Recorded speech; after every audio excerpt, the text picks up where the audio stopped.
प्रदेश में बीते 4 दिनों से कड़ाके की सर्दी का दौर लगातार जारी है। बीते 4 दिनों से जहां रात के तापमान में करीब 6 से 7 डिग्री तक की गिरावट दर्ज की जा चुकी है, तो वहीं दिन के तापमान में करीब 4 से 5 डिग्री तक गिरावट दर्ज की गई है। इसी बीच शीतलहर और घने कोहरे ने जनजीवन को अस्त व्यस्त कर दिया।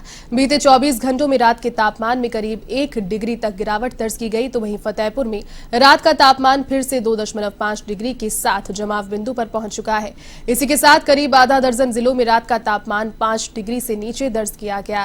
राजधानी जयपुर में भी रात का तापमान 6.5 डिग्री दर्ज किया गया। बहरहाल मौसम विभाग के अनुसार अगले 3 दिनों तक इस तरह का मौसम बना रहने की संभावना है। साथ ही उत्तर पश्चिमी राजस्थान में घना कोहरा और शीतलहर लोगों को जमकर सताती हुई नजर आएगी।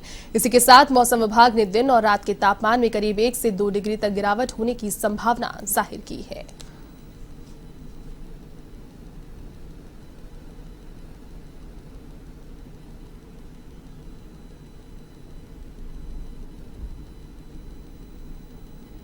बीते दिनों हुई मावठ के बाद अब प्रदेश भर में सर्दी ने अपना सितम ढाना शुरू कर दिया है। तो जहां एक तरफ सर्दी हो रही है तो वहीं दूसरी ओर अब घना कोहरा भी देखा जा रहा है। राजधानी जयपुर का मैं एक बार आपको हाल दिखाऊंगा कि किस तरह का जो घना कोहरा है वो देखने को मिल रहा है। यदि बात करी जाए तो बीते दिनों जिस तरह से बारिश हुई थी तो उसके बाद से ही जहां एक तरफ मौसमी बदलाव देखने को मिले हैं, तापमान में कमी देखी जा रही है, तो वहीं दूसरी ओर जो घना कोहरा है वो भी देखने को मिल रहा है। और राजधानी जयपुर में इस वक्त जो घना कोहरा है उसकी हालात आप देख सकते हैं कि किस तरह से जो गाड़ियां हैं उनको लाइट जलाकर चलना पड़ रहा है। तो कहीं ना कहीं जो मौसम विभाग जयपुर ने अलर्ट जारी किया था उसका साफ तौर पर नज़ारा देखने को मिल रहा है कि घना कोहरा जो इस अमूमन तौर पर जेएलएन मार्ग यहाँ से साफ दिखाई देता था, तो इस वक्त जो घना कोहरा है वो देखने को मिल रहा है। और कहीं ना कहीं जो वाहन चालक हैं उनको एक परेशानी का सामना जरूर करना पड़ रहा है। यदि मौसम विभाग की माने जाए तो मौसम विभाग ने 13 जनवरी तक प्रदेश के कई जिलों में जो येलो अलर्ट है घने कोहरे का वो भी जारी किया हुआ है। यदि बात करें तो अलवर, भरतपुर, झुंझुनू, सीकर, जयपुर, दौसा, करौली सहित करीब 1 दर्जन से अधिक जिले ऐसे हैं जहां पर मौसम विभाग ने कोहरे और रात में शीतलहर भी चलने का अलर्ट जारी किया हुआ है। बहरहाल अगर देखा जाए तो जिस तरह से बीते दिनों मावठ हुई थी तो उसके बाद जहां एक तरफ तापमान में कमी देखी गई है तो वहीं दूसरी ओर सुबह लोगों को घने कोहरे का भी सामना करना पड़ रहा है। कैमरा पर्सन विजय गिरी के साथ Rishabh Pandey, A one TV news, Jaipur. चलिए अधिक अपडेट के साथ सहयोगी ऋषभ इस वक्त मेरे साथ फोन लाइन पर जुड़े हुए हैं। ऋषभ, देखिए लगातार जब नए साल की शुरुआत हुई वो शुरुआत ही एकदम भीषण सर्दी लेकर प्रदेश में आई और अभी भी सर्दी ने जो अपना क्राइटेरिया है उसे मेंटेन करके रखा है। लगातार कोहरा, फॉग और बढ़ती सर्दी की वजह से, घटते तापमान की वजह से जनजीवन अस्त व्यस्त है और आने वाले दिनों में भी इसी तरीके का कुछ पूर्वानुमान जाहिर किया है। इसको लेकर क्या जानकारी आपके पास? बिल्कुल जयती, प्रदेश में बीते 4 दिनों से जो कड़ाके की सर्दी का दौर चला आ रहा है वो अभी भी जारी है और आने वाले 2 दिनों तक भी जारी रहेगा। अगर बात करी जाए तो बीते 4 दिनों में ही केवल 6 से 7 डिग्री की जो रात का तापमान है उसमें गिरावट दर्ज की गई है।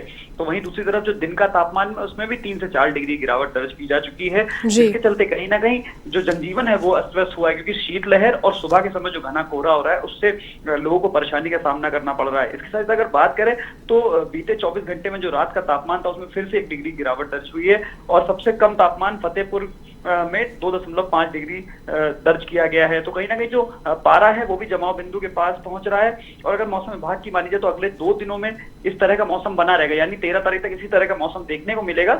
और साथ ही उत्तर पश्चिमी जो राजस्थान है उसमें घना कोहरा, शीतलहर लोगों को जमकर सताती हुई नजर आएगी। लेकिन इसमें एक लोगों के लिए सबसे महत्वपूर्ण चीज ये है कि आगामी 17 जनवरी से प्रदेश में एक नया पश्चिमी विक्षोभ सक्रिय होने जा रहा है, जिसके बाद लोगों को राहत मिलती हुई नजर आ रही है। अगर मौसम विभाग की मानी जाए तो जहां जब 17 जनवरी से पश्चिमी विक्षोभ सक्रिय होगा तो जो तापमान है उसमें 2 से 3 डिग्री की बढ़ोतरी दर्ज की जाएगी। तो कहीं ना कहीं जो मौसम अभी शुष्क चल रहा है तो उसके चलते लोगों को अभी 17 तारीख तक तो सर्दी से थोड़ी राहत मिलेगी, लेकिन 17 तारीख के बाद कहीं ना कहीं पूरी तरह से राहत मिलती हुई नजर आ रही है।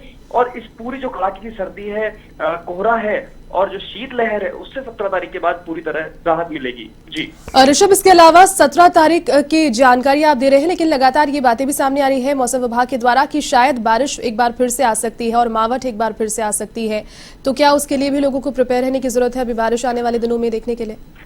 बिल्कुल जयदीप, जैसा मैंने आपको बताया कि पश्चिमी विक्षोभ सक्रिय होगा 17 तारीख से, तो पश्चिमी विक्षोभ के सक्रिय होने के बाद ही जो बारिशी गतिविधियां उसमें बढ़ोतरी होती है। बीते दिनों जहां 4 तारीख और 4 जनवरी और 7 जनवरी को भी 2 पश्चिमी विक्षोभ सक्रिय हुए थे, उसके बाद जो आपने देखा था कि बारिश की जो गतिविधियां थी उसमें बढ़ोतरी दर्ज की गई थी। और जिस वक्त बारिश की गतिविधियां चल रही थी उस वक्त जो तापमान था वो औसतन चल रहा था, इतनी सर्दी लोगों को महसूस नहीं हो रही थी। लेकिन जब बारिश की गतिविधियां, पश्चिमी विक्षोभ जब पूरी तरह से प्रदेश से बाहर गया तो उसके बाद जो सर्दी है उसने अपना कहर ढाना शुरू कर दिया था।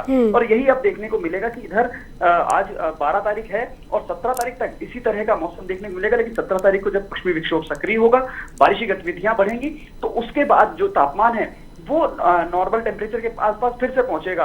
तो कहीं ना कहीं जो कड़ाके की सर्दी का दौर है, घना कोहरा सुबह देखने को मिल रहा है, जो ठिठुरन है, जो लोगों की सर्दी की वजह से जो धुंधली छूट रही है, उससे कहीं ना कहीं पूरी तरह से राहत मिलती हुई दिखाई देगी। 17 तारीख के बाद की बारिश की गतिविधियां बढ़ेगी, जो औसतन तापमान के आसपास जो तापमान है वो पारा देखने को मिलेगा। क्योंकि अगर बीते दिनों की बात करें तो जहां टेम्परेचर 2-2.5 डिग्री 1 डिग्री कई जगहों पर शून्य के जमाव बिंदु के पास भी पहुंचा था, तो उस तरह का जो माहौल अभी देखने को मिला, तो आने वाले 2 दिनों तक इसी तरह का रहेगा। लेकिन 17 तारीख के बाद जो पूरी बारिश की गतिविधियां होंगी, तापमान औसत के आसपास पहुंचेगा, तो लोग कहीं ना कहीं शीतलहर, घने कोहरे और कड़ाके की सर्दी से पूरी तरह राहत मिलेगी। बिल्कुल, चलिए बहुत शुक्रिया ऋषभ तमाम जानकारी के लिए।